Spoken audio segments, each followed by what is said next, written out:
este fin de semana. Y yo les quiero contar de cómo me hizo a mí también. Bueno, no cómo me hizo, lo que yo recibí en realidad en este fin de semana, que se los quería compartir y lo compartí en la mañana también.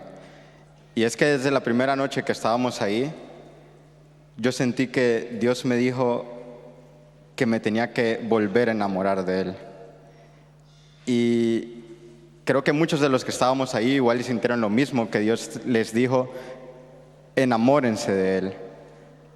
Y si estamos aquí, si estoy yo aquí hoy, es porque Dios, aunque no estuviste ahí, también te quiere decir a ti: enamórate de Él. Y uno de los temas que se trató al principio fue del pecado. Bueno, creo que lo pudieron ver un poco en el video. Y cómo Dios, no importa lo que hayamos hecho, no importa qué pecados hayamos hecho, el más malo y todo, Dios siempre nos perdona. Estaba hablando hoy en la mañana con una amiga y le conté eso, ¿no? De Dios siempre nos perdona, y me decía: no, pero que tampoco se trata de pasar pecando, porque al final, si Dios es bueno, nos va a perdonar. Y obviamente que no se trata de eso, porque lo que Dios quiere es que nos enamoremos de Él. Lo que Dios quiere, como en mi caso, es que me volviera a enamorar de Él. Y quiero que piensen, y les voy a decir qué hace uno cuando está enamorado. Y cuando uno está enamorado, quiere pasar con esa persona todo el tiempo. Cuando uno está enamorado, deja todo lo que está haciendo por ir a esa persona. Cuando uno está enamorado, lo busca de verdad, de corazón, porque quiere estar ahí. Cuando uno está enamorado, confía en esa persona. Cuando uno está enamorado, lo único que quiere es llegar donde esa persona cuando hay un problema, que lo abrace, que le dé cariño y que le dé paz. Y lo más importante es que cuando uno está enamorado, no le quiere fallar a esa persona. Y eso es lo que Dios nos dice, y eso es lo que yo sentí ahí. Que Dios me dijo: quiero que te enamores otra vez de mí. Igual y te lo dice a ti. Dios quiere que tú te enamores de Él. Y si te alejaste, y si pecaste, y si has estado lejos de Dios, Dios te dice: yo quiero que te vuelvas a enamorar de mí. Porque no quiero que falles. Y no quiero que vuelvas a fallar. Amén. Muchas gracias. A mí me sorprendió lo que dijiste hoy también, que cuando uno está enamorado de alguien, no quiere hacerle daño a esa persona. Cuando uno está enamorado de alguien, quiere estar todo el tiempo con él o con ella. Y cuando uno está enamorado de esa persona, quiere agradarla todo el tiempo y no le quiere entristecer. Y cuando vos hablaste de eso, allá me sorprendió mucho, porque es cierto, Dios quiere que nos enamoremos de Él, y ese amor íntimo con Dios, esa intimidad en el amor con Dios, nos va a llevar justamente a eso, a amar a Dios, a hacer lo que nosotros tenemos que hacer, porque no es lo que Dios nos manda a hacer únicamente, es lo que queremos y lo que nos sentimos bien. Bien, voy a pedir ahora que pase el matrimonio de José Luis. No, sí, ¿no? Ustedes eran los que seguían. José Luis, Lina y Fernando, Armando, no, perdón, Germán. Ya estamos cansados. Hoy me levanté a las 5, por eso. Bien, ¿quieren la mesa? No. Sí, no, está bien, creo que... Básicamente, bueno, creo que hay muchas cosas que hemos hablado durante el campamento y ha sido todo muy lindo. Nos separamos por workshops, los temas, y la verdad que el Señor puso en cada persona que hizo el workshop un tema específico, pero también sentimos que era el mismo Espíritu Santo hablando en cada tema. Y eso fue muy lindo, porque a pesar que no de repente después comunicamos los detalles de cada workshop, de cada tema, sentimos que al final el Señor dejó un mensaje claro. Y lo que nosotros al principio comenzamos a hacer, o el tema que queremos tratar, era acerca de la unidad en humildad y en amor.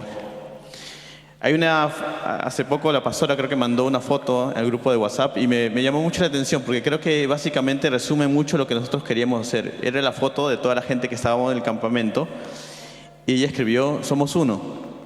Y ese es el mensaje que básicamente nosotros en el primer workshop queríamos transmitir: somos uno.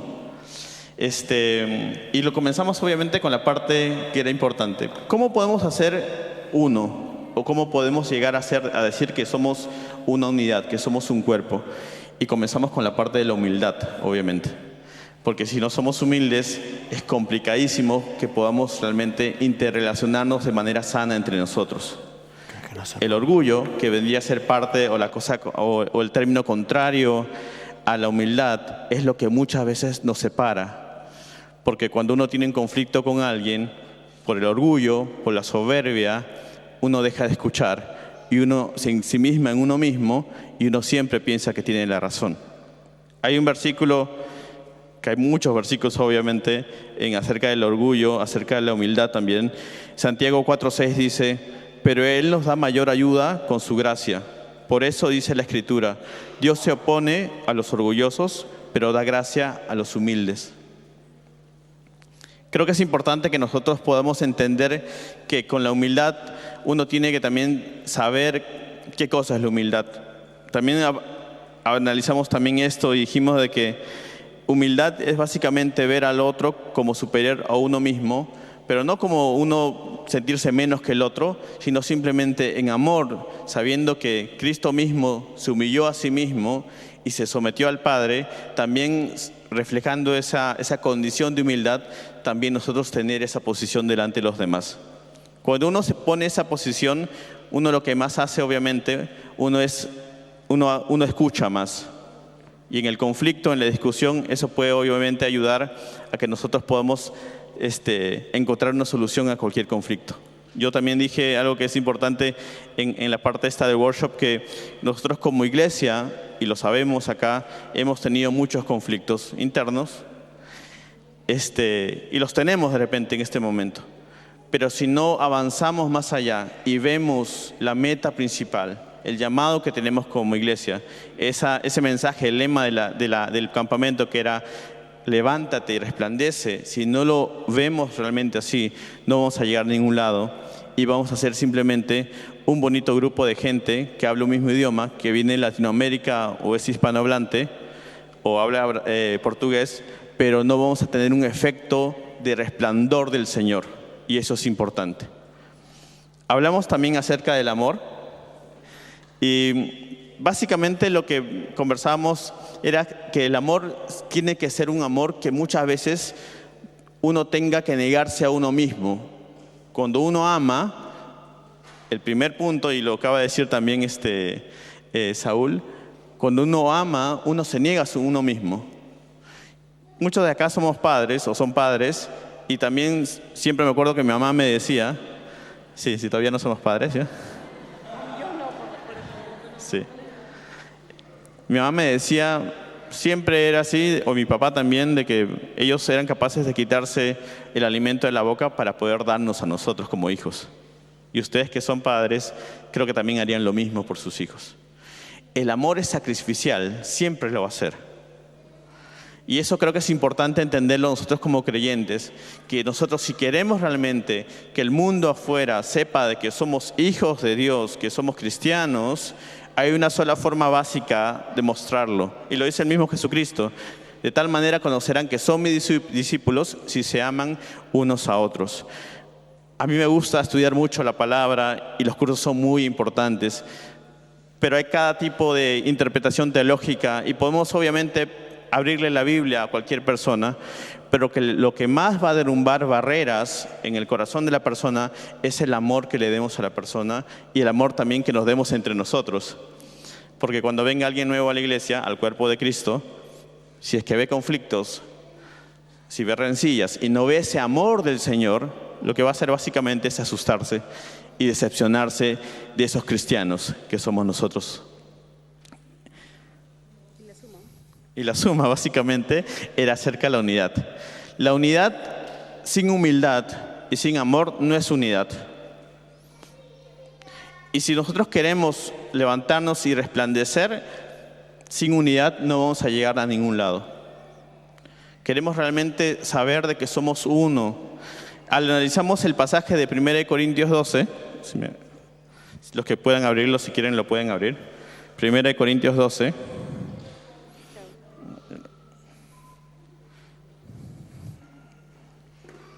A ver, lo tengo acá. Ya está. Es un pasaje, es un capítulo muy largo, obviamente, pero creo que era muy clave para poder entender realmente qué significa lo que dice acá el apóstol Pablo acerca de que somos el cuerpo de Cristo.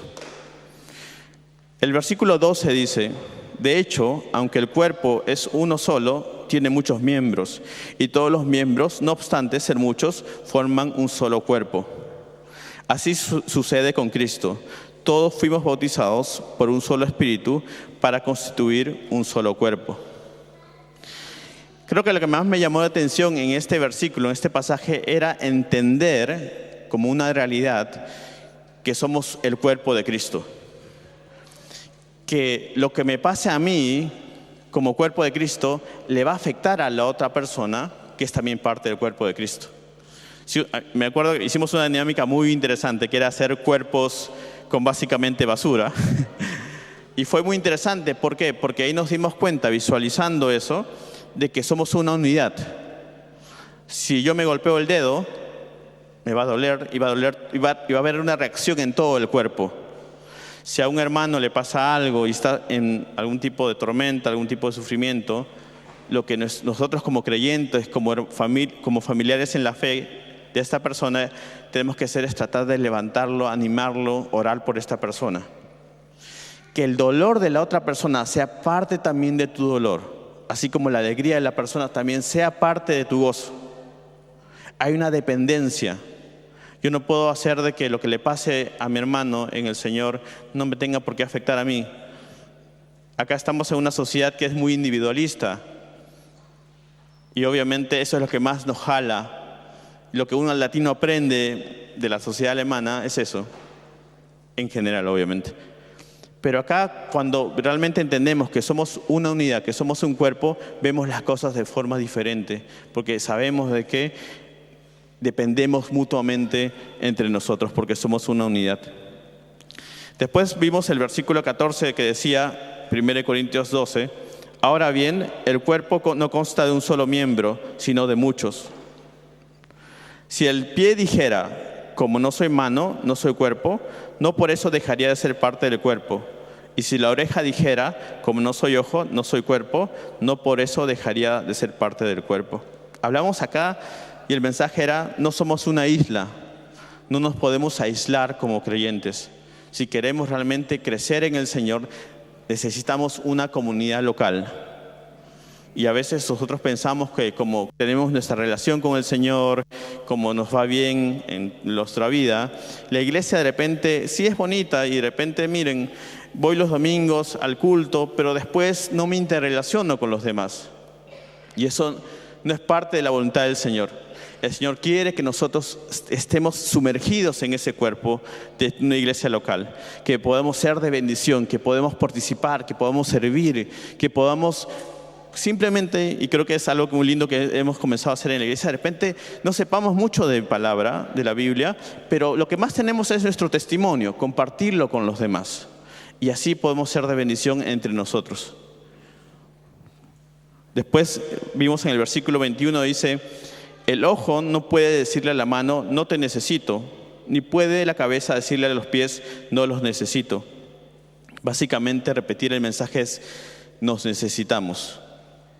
Queramos o no queramos, nos necesitamos. Y si estamos en esta iglesia, somos parte de este cuerpo, es porque el plan del Señor te dice a ti, mira, esta gente, la persona que está a tu costado te necesita, o tú no necesitas a la persona que está a tu costado. ¿Se dan cuenta? No es por casualidad que estamos acá. Acá no nos trajo Alemania una visa, nos trajo el Señor. Y algo que era, y lo último, como para terminar, en el versículo 27 al 30, y lo voy a leer solamente una parte, dice, ahora bien, ustedes son el cuerpo y cada uno es miembro de ese cuerpo. En la iglesia, Dios ha puesto en primer lugar apóstoles, en segundo lugar profetas, en tercer lugar maestros, luego los que hacen milagros, después los que tienen 12 dones para sanar enfermos, los que ayudan a los otros, los que administran y los que hablan en diversas lenguas. ¿Qué quiere decir este pasaje? Que somos diferentes. Que nuestra historia particular no es la misma que la de la persona que está al costado. Y eso es algo que debemos primero aceptar pero sobre todas las cosas también valorar. ¿Por qué? Porque obviamente lo que hace es que nosotros podamos ver la obra del Señor en la persona, en la historia, en el testimonio de la otra persona. Y que esas diferencias en forma de interpretar la palabra o de repente diferencias sociales, culturales, por más que seamos latinos, cada uno tiene un trasfondo, una vida, que no nos asusten, sino que simplemente, justamente por eso, nos anime mucho más a complementarnos. Las diferencias no tienen por qué asustar. Es más, a pesar que somos diferentes, es una verdad bíblica, espiritual, hay un solo espíritu que está en nosotros. Y eso es lo que realmente nos une a nosotros.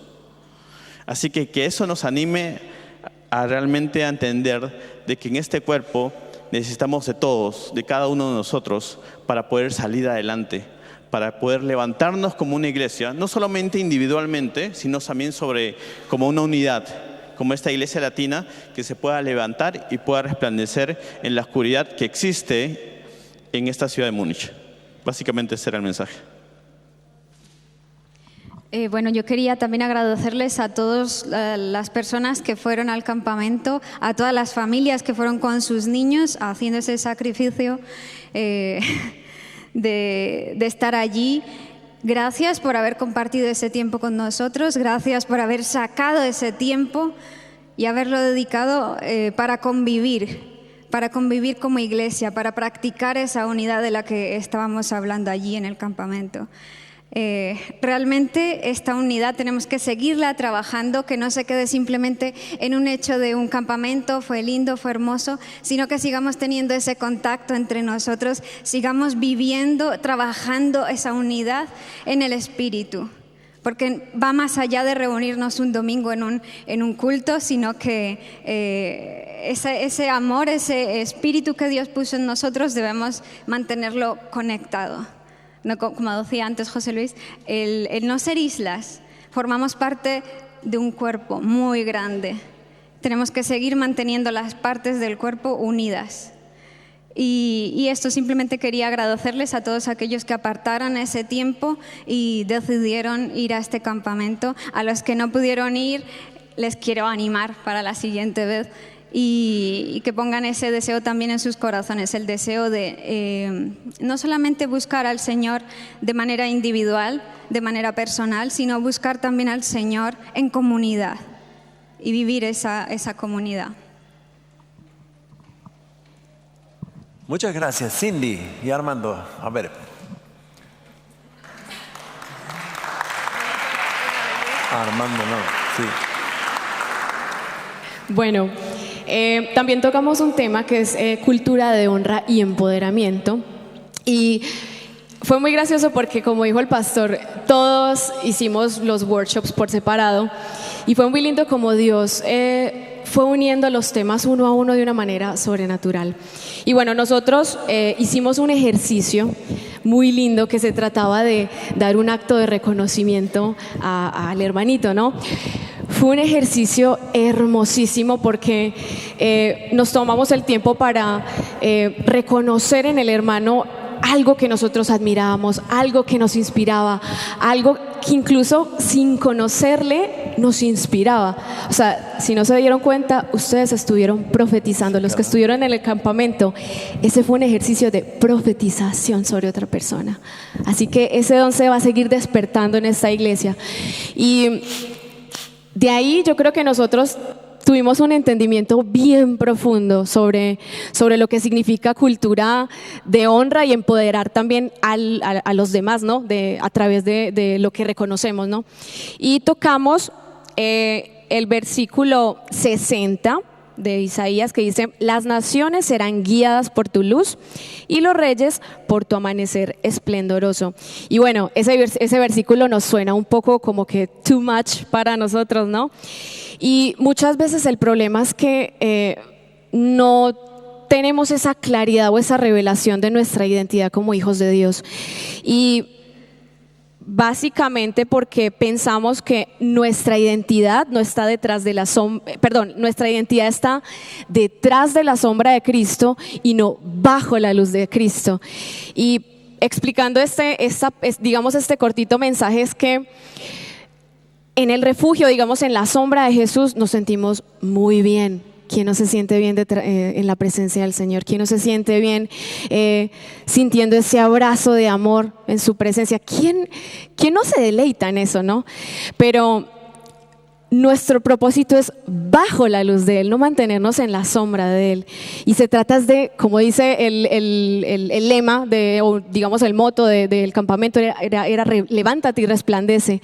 Y es básicamente identificar esa valga la redundancia, identificar la identidad de nosotros en la revelación del cuerpo de Cristo, que somos nosotros en la tierra. O sea, somos empoderados por el Espíritu Santo a hacer las obras que Jesús ya empezó, ¿sí? Entonces esa fue como la primera parte.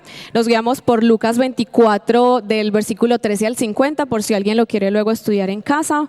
Algunos les quedé viendo la presentación, que muchos me preguntaron que para que se las pasara. Armandito fue el creador de esa presentación. Y el segundo tema que también tocamos fue cultura de honra. Y básicamente una cultura de honra, además de reconocer en el otro lo que tiene, se trata de crear un lugar seguro.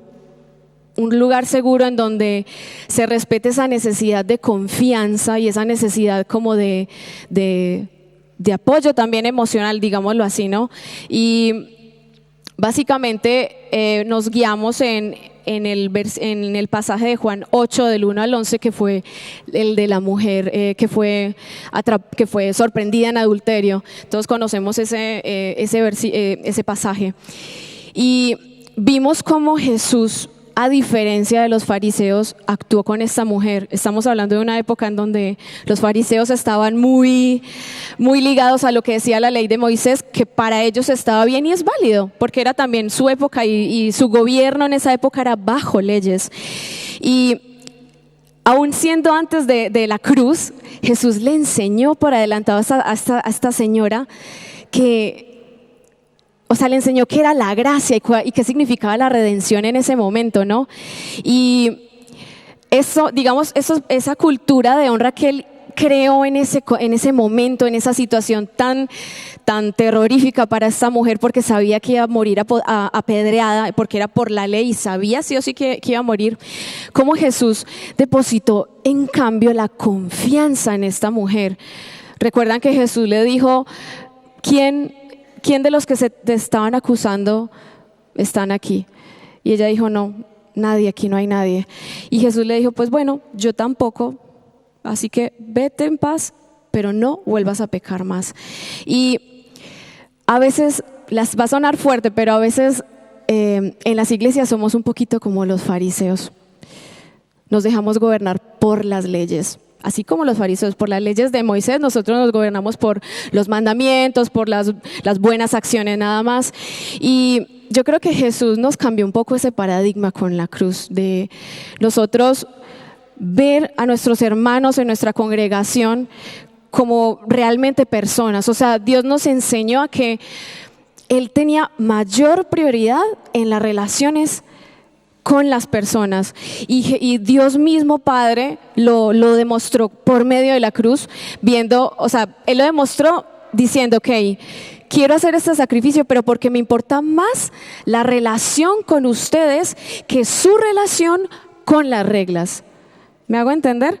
Entonces, es un poco como crear entre nosotros como hermanos esa comunidad de seguridad, en donde contemplamos un poco ese apoyo a los hermanos, que sí, hay hermanos que pecan diferente a nosotros, pero nosotros también pecamos. No podemos juzgar a alguien porque su pecado sea diferente al mío, ¿sí? Entonces, nosotros tuvimos como ese tiempo para reflexionar de, bueno, si llega un hermanito en pecado a la iglesia, pero siente necesidad, si está aquí, es por algo.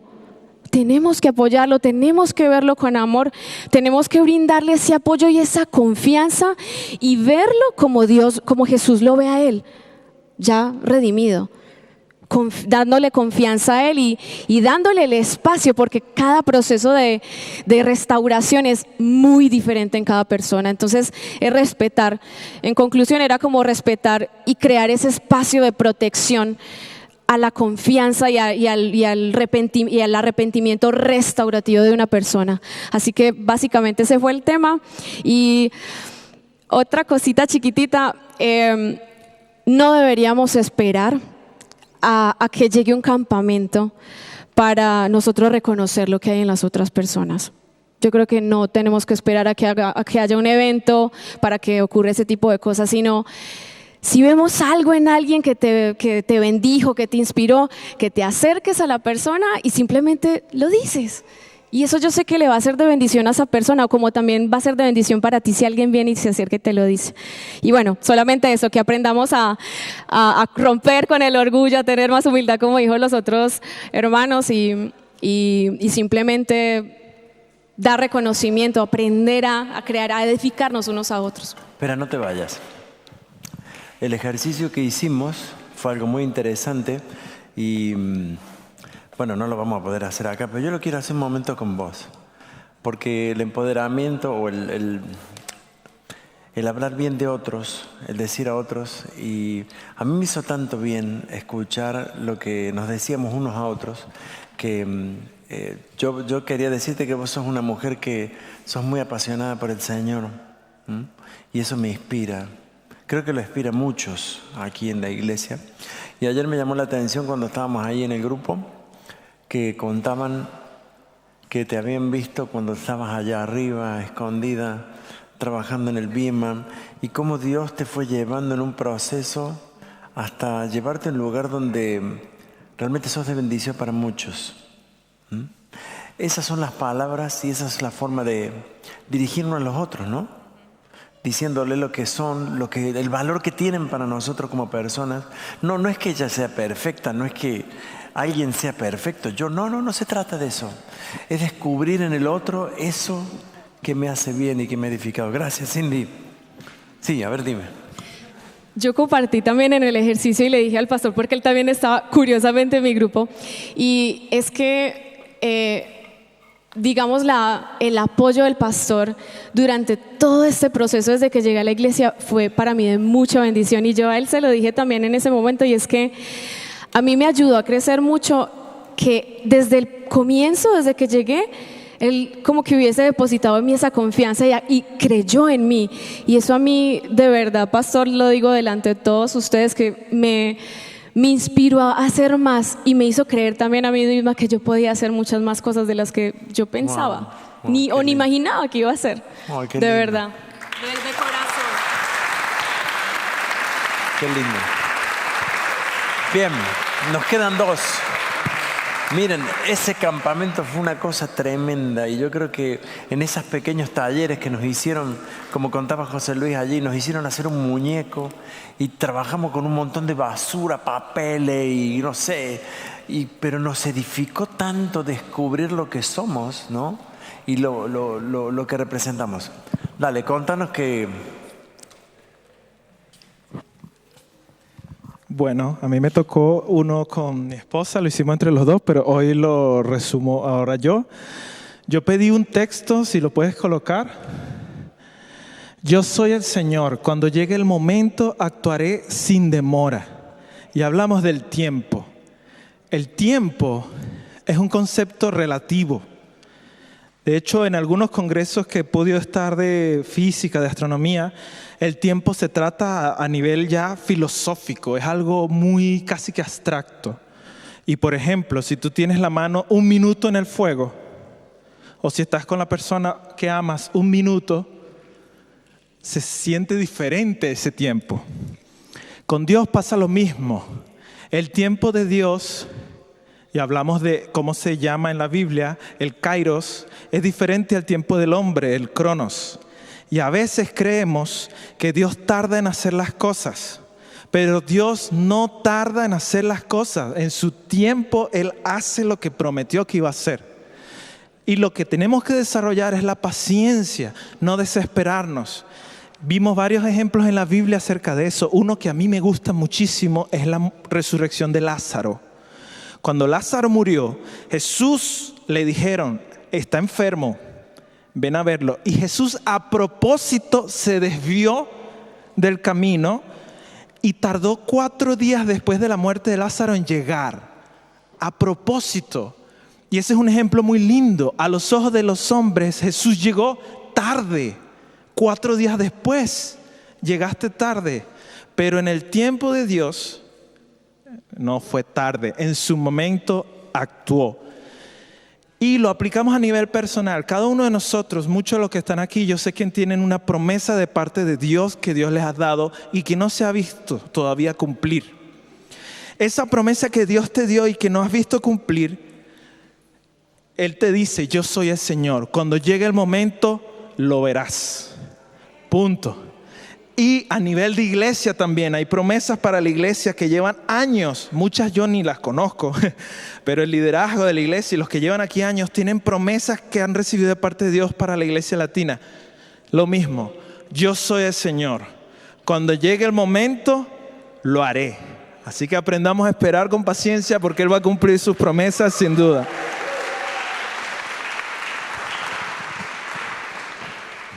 Gloria a Dios. Esta última parte le pedí la ayuda a mis amigos, que vamos a crear una atmósfera de adoración en este lugar. Señor, te adoramos, te exaltamos por quien tú eres, porque solamente tú eres digno de recibir la gloria, de recibir la honra, y por eso te adoramos, te exaltamos. Tú eres nombre, sobre todo nombre, digno de ser adorado y exaltado. La palabra del Señor nos enseña que Él es el Dios que era, o sea, el que intervino en el pasado, el que es, el que interviene en tu presente y el que ha de venir, el que va a intervenir en el futuro. Y no podemos olvidar que el Señor es el dueño del tiempo. Y como nos decía recién nuestro amigo Efraín, cuando llegue el tiempo, Él actuará. Y te quiero decir una cosa, Él es un rey que va a reinar sobre esta tierra, que va a hacer todas las cosas nuevas. La palabra del Señor nos habla acerca del tiempo del fin, y Él se lo reveló específicamente a 2 personas, a Daniel y a Juan. 2 personas amadas por Él, íntimas de Él, que lo buscaron en momentos de persecución. Y Él les reveló lo que iba a venir. Pero escucha, dice que Mateo 24, dice que Jesús estaba advirtiendo a sus discípulos, tienen que entender los tiempos. Y Lucas dice, ustedes saben ver las nubes y dicen va a llover.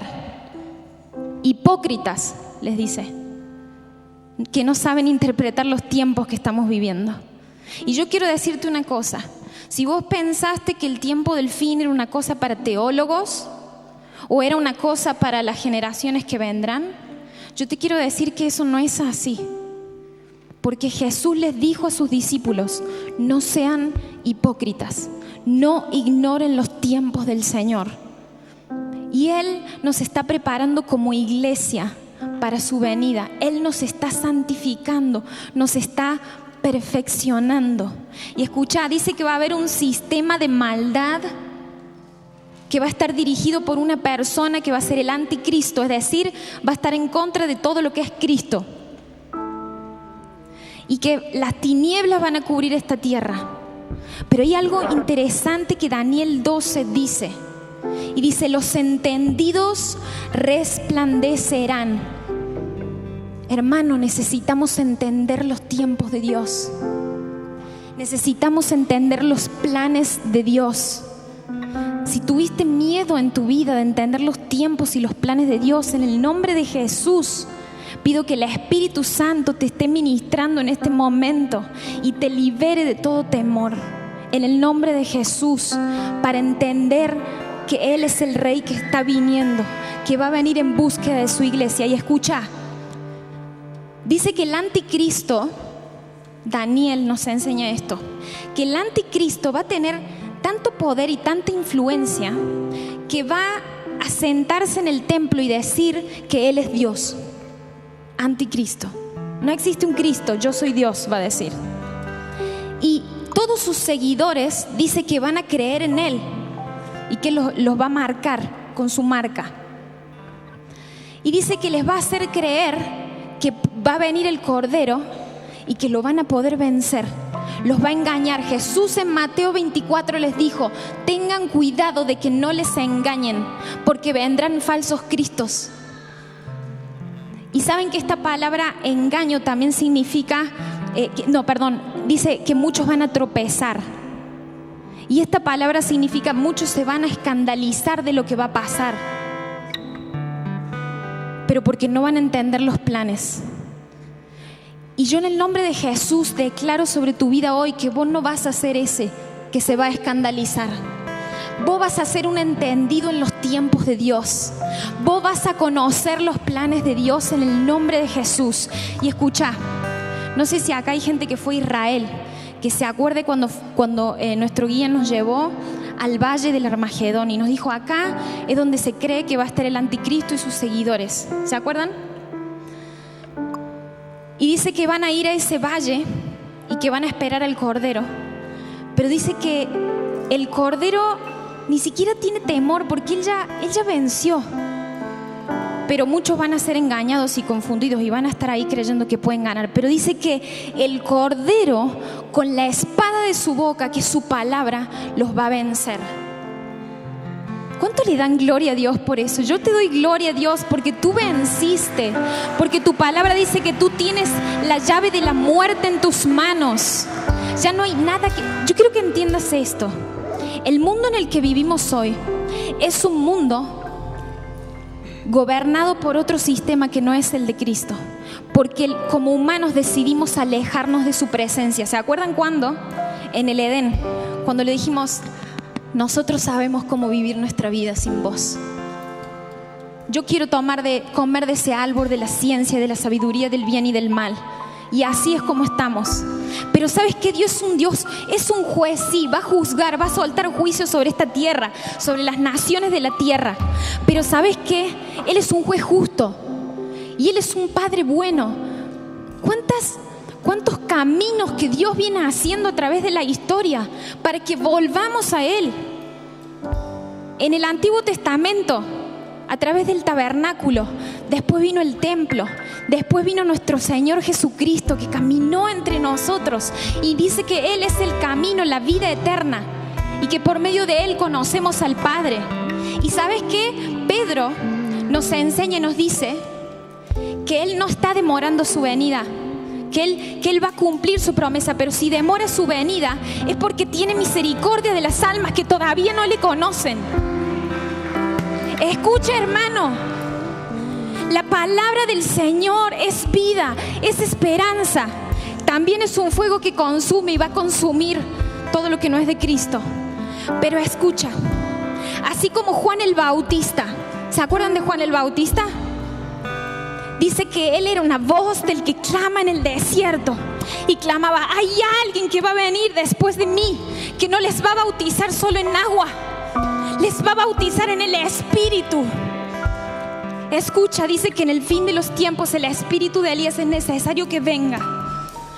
Y yo le pido al Espíritu Santo que con esa pasión, pero no emocional, hermano, en el Espíritu, Señor, te pido que seamos la generación que prepara el camino para tu segunda venida. Así como Juan, que clamaba en el desierto. ¿Sabes qué?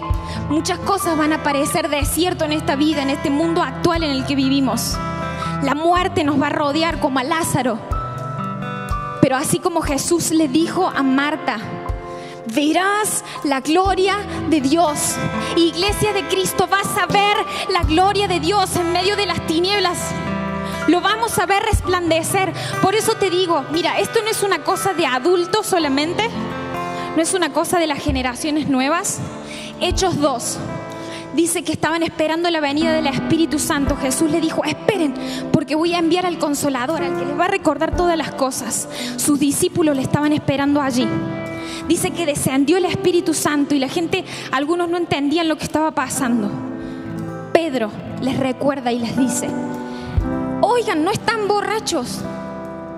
Esto es lo que profetizó Joel, que dijo que en los últimos tiempos el Espíritu Santo se iba a derramar sobre toda carne, que los jóvenes, que los niños, que los adultos, los ancianos iban a profetizar, iban a tener visiones, iban a tener sueños. Escucha, Dios está despertando todas las generaciones, los niños, los adultos. Escucha, este niño está aquí leyendo la Biblia. Hermano, despertémonos. Necesitamos levantarnos para decir: Cristo viene, Jesús está viniendo a buscar a su iglesia. Arrepiéntanse, arrepiéntanse. Te damos la gloria, Dios, porque tú estás en este lugar revelándote, hablándonos en nuestro corazón. Espíritu Santo, queremos esa voz, queremos ser esa voz que clama en el desierto, que prepara tu venida. Ven Jesús, ven Jesús, ven Jesús, ven Jesús, ven Jesús, ven Jesús.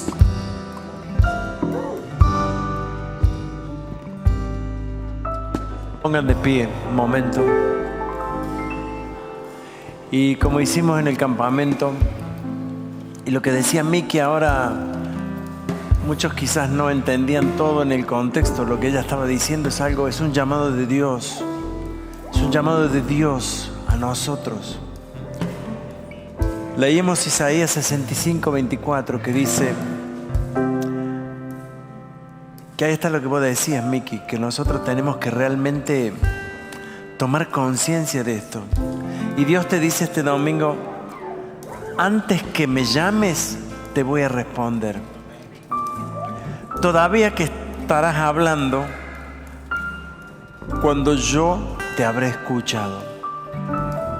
Dios te escucha a partir de hoy. Dios te escucha hoy. Pero es necesario, como decía Miki, tomemos esas armas. Tomemos nuestra identidad como cristianos, como hijos de Dios. Bendigamos, comenzamos a bendecir a otros. Es tiempo de nuestra fe, como decís, es tiempo nuestro. Señor Jesús, yo te pido hoy que tú derrames de tu Espíritu Santo a la iglesia, Señor. Yo te pido que quites todo yugo de pecado, todo yugo amargo, Señor, que hay en este lugar, en los corazones. Que tú quites toda angustia, Señor, del corazón. Y tú traigas un nuevo gozo, Señor, una nueva alegría, una nueva identidad en Cristo. A ti sea la gloria, Jesús. A ti sea la gloria, Jesús. Hermanos, deja que el Espíritu Santo te ministre hoy. Deja que el Espíritu Santo te hable hoy a tu corazón. Escúchale. No te está acusando. No te está diciendo lo malo que eres. Te está diciendo que te ama tal como eres. Te ama. Dios te ama tal cual eres. Jesús, nosotros te amamos, te honramos, te amamos, Jesús. Ven a este lugar, Señor, ven a nuestro lugar, ven a nuestra familia, a nuestro entorno, a nuestra casa, donde estemos. Manifiéstate, Jesús, para que el mundo crea y para que nosotros seamos, Señor, tocados por ti, Jesús. Ven, Señor Jesús, ven. Vamos a adorar al Señor ahora. Quiero leer la bendición y quiero decirte que no te vayas. Si tú necesitas hoy ministración, si tú necesitas un toque de Dios, yo voy a pedir a las personas que organizaron el campamento un momento que pasen aquí adelante. Vengan aquí a mi izquierda y van a estar ministrando a las personas que necesitan hoy. Vengan aquí, y si usted tiene una necesidad, ven aquí adelante. Aunque la gente salga, no importa que la gente se vaya abajo donde tenga que ir. Yo te animo a que tú vengas hoy, si sientes del Señor, para ser ministrado, para ser tocado por el Señor. Que el Señor te bendiga y te guarde. Que el Señor te mire con agrado y te extienda su amor. Que el Señor te muestre su favor y te conceda la paz. Bendito seas, Jesús, en tu nombre. Amén. Vamos a alabar a Dios. Recuerde, el jueves tenemos oración.